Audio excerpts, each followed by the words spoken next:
La vie de Sainte Rita, 7e épisode.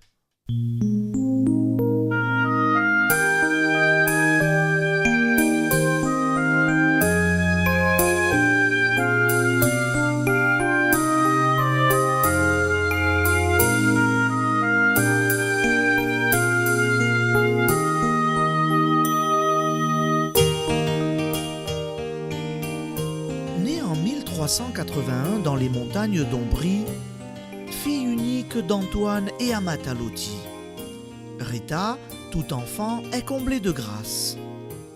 Elle perd ses deux fils après la mort de ses parents et de son mari, Paul de Ferdinand, dont elle avait obtenu la conversion. Elle entre alors au couvent de Sainte-Marie-Madeleine de Cachéa, où elle est miraculeusement conduite par Saint Jean-Baptiste de Saint-Nicolas de Tolentino et Saint-Augustin. Sa sainteté dès lors se manifeste en elle, car elle participe à la passion du Christ, en portant au front une plaie douloureuse et malodorante. L'année du jubilé 1450, sœur Rita conduit ses sœurs en pèlerinage à Rome. Pour la circonstance, le Seigneur a rendu invisible la blessure qui l'a fait pourtant cruellement souffrir.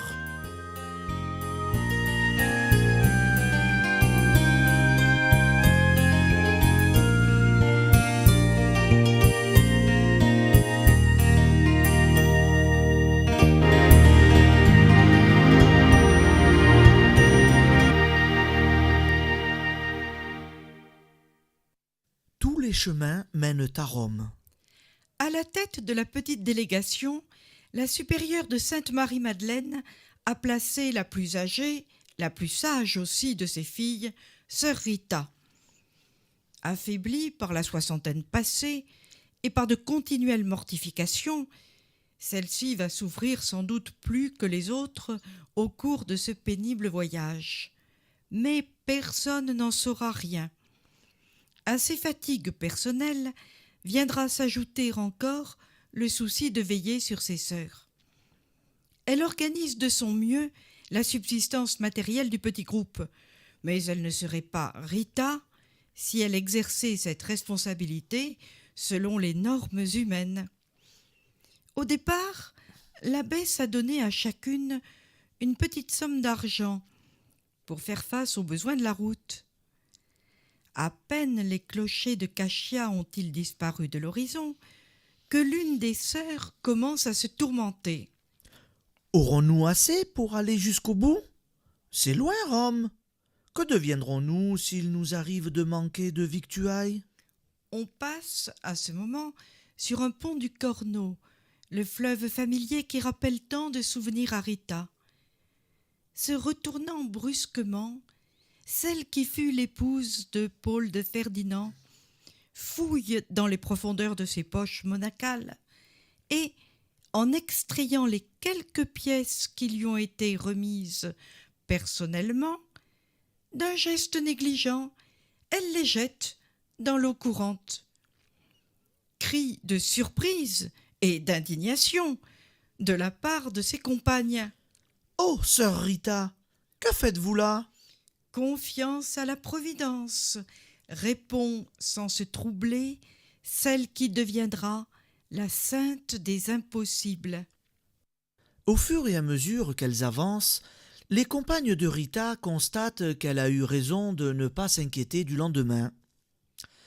Les haltes se font au gré des circonstances dans des couvents ou chez des particuliers hospitaliers envers les pèlerins.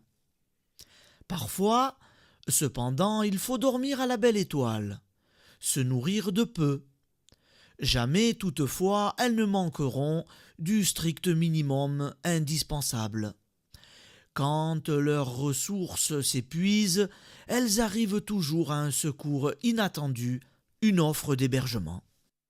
Pourtant, l'attrait du changement de l'aventure commence à s'estomper devant la longueur et les difficultés du voyage. Chacune a apporté avec elle son propre tempérament et réagit suivant ses problèmes de santé ou de caractère. Le groupe progresse lentement, priant ou chantant des hymnes, suivant le moment.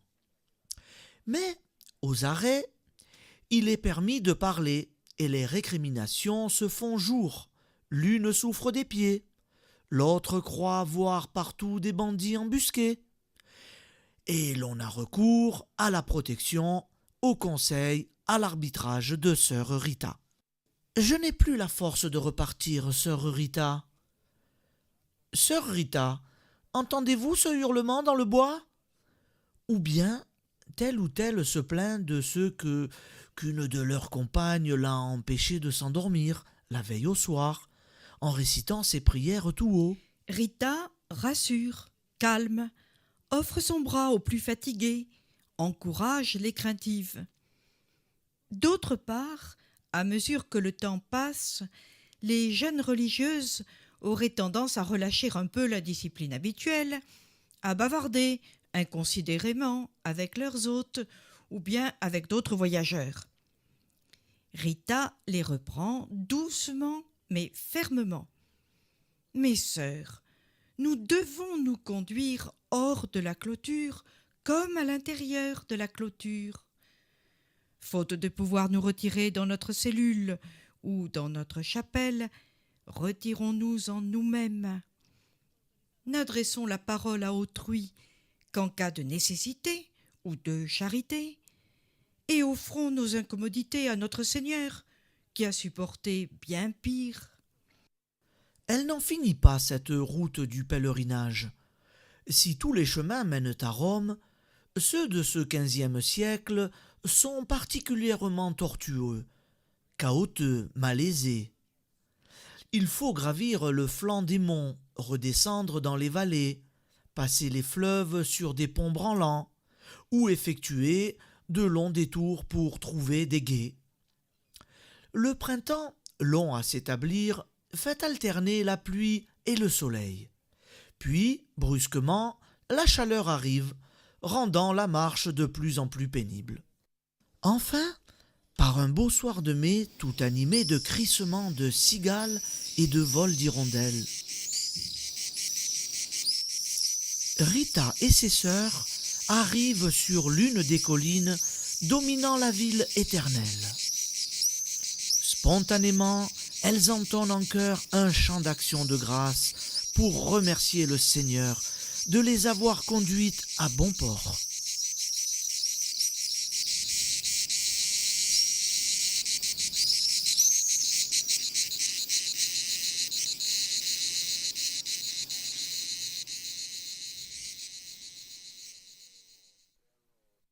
Quelques-unes voudraient pénétrer tout de suite dans la cité à peine entrevue.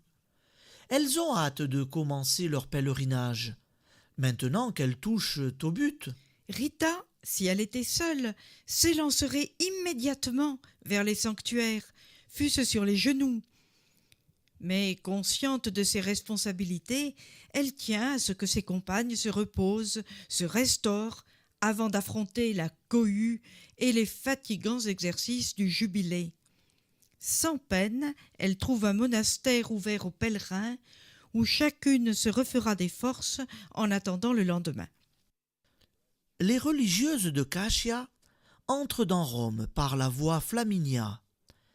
Elles ont eu auparavant une vue d'ensemble de la ville immense. Évidemment, la coupole de Saint-Pierre n'existe pas encore, puisque la basilique n'est formée que de 5 nefs de construction ancienne, qui seront remplacées plus tard par un nouvel édifice plus majestueux. Toutefois, telle qu'elle est, cette grande église impressionne énormément les voyageuses. C'est là qu'elles vont pénétrer en premier lieu, pour y commencer leur dévotion par une prière au tombeau du chef des apôtres. Avec une indicible émotion, elles s'approchent de cette dalle sacrée. Malgré la longue attente, le piétinement, elles apprécient la grâce qui leur est faite, au bout de tant de peine, se replonger à la source de l'Église, retrouver le souvenir, la trace des saints et des martyrs. Rita, en particulier, mesure mieux ainsi la solidité du lien tissé entre Jésus crucifié et son peuple de la terre. Mais ce qui va la toucher au cœur, la transporter d'amour et de douleur, ce sont les instruments de la Passion exposés à Saint-Pierre à l'occasion du jubilé. Elle défaille presque en contemplant avec effroi la lance qui servit à un soldat romain pour percer le côté du crucifié afin de vérifier s'il était bien mort. « Oui, Seigneur, murmure-t-elle tout bas, oui, vous avez réellement donné votre vie dans des supplices affreux. Pour nous, pour moi. » Cette souffrance, elle y participe plus que jamais, car l'épine qui la transperce toujours en secret lui cause à ce moment des élancements plus douloureux que jamais. Tout naturellement, Rita se met à méditer sur le mystère de la rédemption, sans voir les pèlerins qui la pressent d'avancer, ni ses compagnes qui la tirent par la manche en chuchotant « Sœur Rita, nous ne pouvons pas rester ici. On nous pousse. Nous gênons le passage. » Enfin, revenant à la réalité, elle suit les autres et se trouve devant une autre relique plus émouvante encore que la première. Le voile sur lequel Véronique, en retour de sa compassion, vit s'imprimer les traits sanglants du Sauveur. Nouveau déchirement. Tempéré cette fois par la pensée du réconfort offert à Jésus par cette humble femme qui, elle, avait su aimer au milieu de tant d'abandon. Mais la pensée de ce visage en sang la hante. Maintenant qu'elle a vu, ses oraisons vont prendre une autre dimension. De nouveau, l'épine la blesse cruellement, la blesse jusqu'au cœur.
Le pèlerinage se poursuit au milieu d'une affluence toujours plus considérable. Les religieuses de Cacia continuent les jours suivants les visites de sanctuaires, Saint-Jean de Latran, Sainte-Marie Majeure, Saint-Paul hors les murs. Autant de communions ferventes, autant d'occasions de prier longuement. Mais aussi, que de pas, de démarches, de bousculades, d'attentes parmi les files interminables. Le soleil commence à réchauffer fortement dans la cité poussiéreuse. Rita accepte courageusement pour elle-même ses inconvénients. Elle ne sait plus si elle a chaud, si elle a faim, si ses jambes lui font mal, tant la ferveur l'emporte sur les considérations humaines. Seulement, elle n'oublie pas ses compagnes, moins stoïques qu'elle-même. Quoiqu'endurcies par le voyage, celles-ci donnent des signes de fatigue, de faiblesse. Il faut donc prendre soin d'étaler les allées et venues, les exercices de piété, afin de leur donner un peu de répit. Les moniales de Cachia tiennent naturellement à recevoir la bénédiction du Saint-Père. De l'audience publique à laquelle elles ont eu le bonheur de prendre part. Elles vont apporter au couvent des grâces spirituelles pour toute la communauté.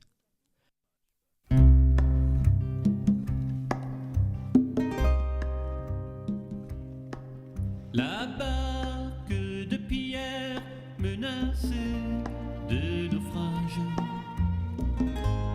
toujours assaillie mais toujours victorieuse, rien ne l'empêchera à travers tous les âges de naviguer sur cette mer orageuse.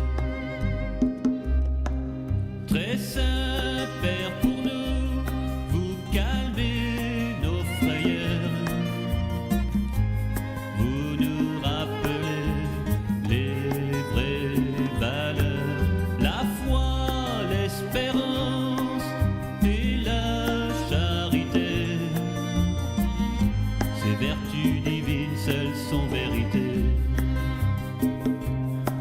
Sans imposer la force et condamner personne, vous savez proclamer sans cesse à tous les hommes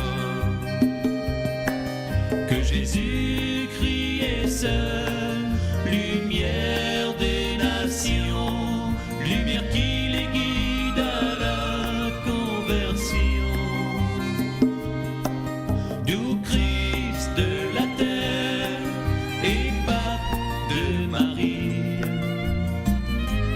dans un monde qui croule et se désespère, vous parlez d'espérance et redonnez vie.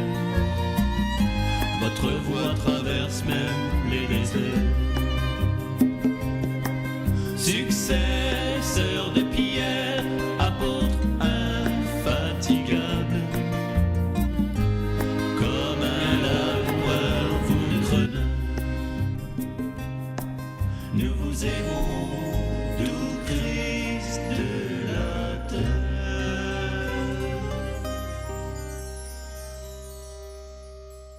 Elle ne saurait quitter Rome sans avoir admiré les principaux monuments que l'on y trouve alors.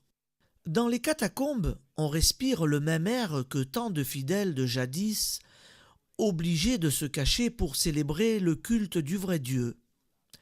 On peut suivre les pas sanglants de ceux qui, traqués sans merci, furent emmenés vers le Colisée.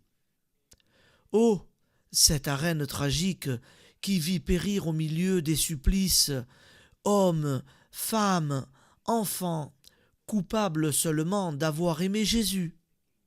La petite sœur qui, en route, avait peur des animaux de la forêt, frémit d'horreur à l'évocation des bêtes fauves déchaînées. Toutes unissent leurs peines, leurs efforts, leurs renoncements à ceux de tous ces chrétiens héroïques qu'on propose en exemple à leur piété. Les religieuses de Cachia reviennent à Saint-Pierre peu avant leur départ, pour une cérémonie solennelle qui ne fait plus partie des exercices du pèlerinage. La canonisation solennelle du franciscain Bernardin de Sienne. Chant, lumière, éloge du nouveau saint. Haute personnalité en grand apparat. Jamais elle n'avait rien vu de pareil. Au milieu de ces splendeurs, les pas discrets de Rita n'éveillent que de faibles échos sous les voûtes de pierre. Elle se tient humblement derrière un pilier pour suivre avec ferveur cette célébration qui donne déjà un aperçu du paradis. Elle est loin de se douter que, quelques siècles plus tard, c'est pour elle que sonneront les carillons, que brilleront les cierges, que seront chantées des prières reprises par des milliers de voix. Oui, pour la petite religieuse des montagnes d'Ombrie, devenue Sainte Rita, portée sur les autels à son tour. Pour le moment, il n'y a dans un coin de l'immense nef que l'humble sœur Rita. En dépit de tout son courage, elle pense maintenant au chemin qui reste à parcourir pour regagner Cashia, et le couvent Sainte-Marie-Madeleine lui paraît lointain, lointain. Sur les routes qui les ramènent à Cashia, les religieuses marchent de nouveau en priant et en chantant. Mais aux heures de détente, elles ne manquent pas de sujets de conversation. Ceux-ci sont trop nombreux peut-être aux yeux de Rita, qui voudrait, telle la Sainte Vierge, conserver en silence toutes ces choses dans son cœur. Elle peut toutefois difficilement empêcher ses compagnes d'échanger entre elles leurs impressions, leurs réflexions. Et puis, sur le chemin du retour, on les interroge. Ceux qui n'ont pas eu le privilège d'accomplir ce pèlerinage leur demandent de raconter, de décrire. Elles manqueraient à la charité si elles s'y refusaient. La lumière ne doit pas rester sous le boisseau. Il en est de même à Cashia lorsqu'elles retrouvent enfin leur monastère. Les grâces rapportées de Rome rejaillissent sur toute la communauté. Les fidèles qui reviennent de la ville éternelle sont en ces temps de voyage malaisés, l'objet d'une haute considération. En France, au début du siècle, la mère de Jeanne d'Arc ayant pu s'y rendre, ne fut-elle pas connue jusqu'à la fin de sa vie sous le nom d'Isabelle Romée? Si les termes employés en Ombrie sont différents, le prestige n'en est pas moins grand. Rita ne s'en préoccupe pas. Sur l'ordre de la supérieure, elle a, devant les sœurs demeurées à Sainte-Marie-Madeleine, relaté ce qui lui paraissait essentiel. Pour elle, l'essentiel, c'est le point de vue strictement spirituel. Ses auditrices, cependant, sont avides d'autres détails qu'elle laisserait volontiers dans l'ombre. L'abbesse, heureusement, pose elle-même des questions complémentaires et permet à ses filles de l'imiter. Celles-ci ne s'en privent pas. Décrivez-nous la basilique Saint-Pierre, sœur Rita. Y avait-il beaucoup d'étrangers à Rome? Parlez-nous du Saint-Père. Rita répond de son mieux. Puis, ayant dit ce qu'elle avait à dire, elle retourne sitôt libérée se recueillir dans sa chère cellule. Depuis qu'elle a vu les reliques de la Passion, elle multiplie pénitence et oraison avec l'impression que, jusque-là, elle ne savait pas vraiment aimer. Quelques jours après son retour, elle constate que ses sœurs recommencent à s'écarter d'elle. Portant la main à son front, qui n'a jamais cessé d'être douloureux, elle sent que l'épine a reparu et que le pus recommence à couler. Déjà l'atmosphère autour d'elle recommence à se retrouver empestée par la terrible odeur.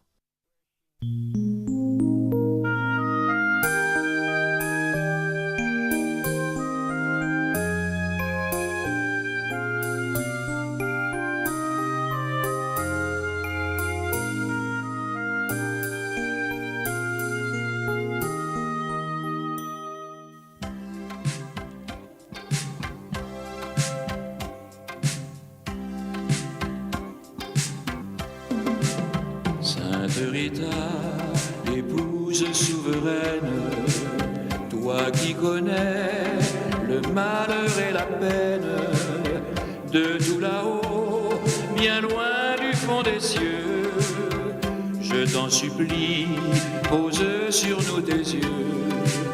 Sainte Rita, je fais une prière, là devant toi, pour que nos vies entières soient exaucées de tes bienfaits si doux. Pour tout cela, je t'implore à genoux. Sainte Rita, des innocents qui sortent de l'enfance et la folie des hommes ici-bas. Du haut des cieux, ne les condamne pas. Sainte Rita demande à notre Père de nous aider à chasser la misère, de nous sauver en nous donnant la foi. Si tu le veux, je sais qu'il t'entendra.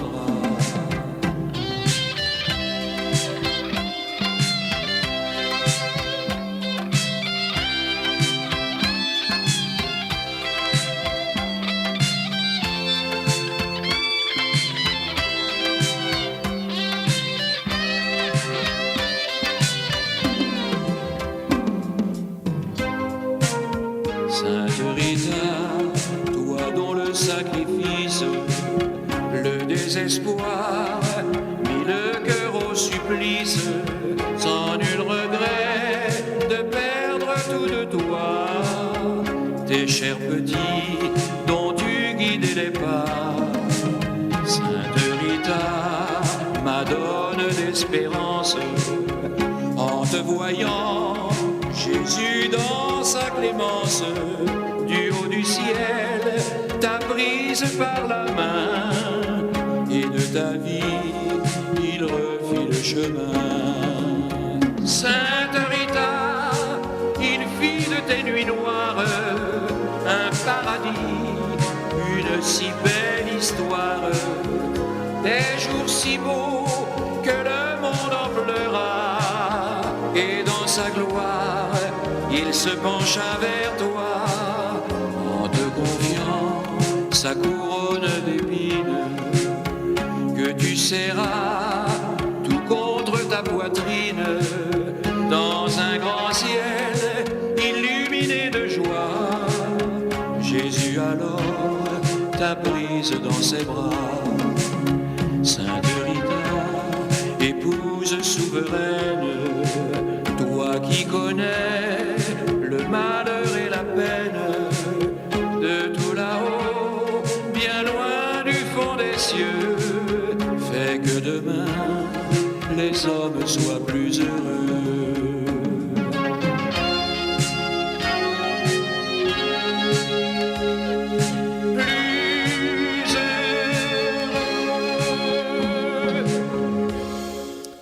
Merci Roland Gerbaud.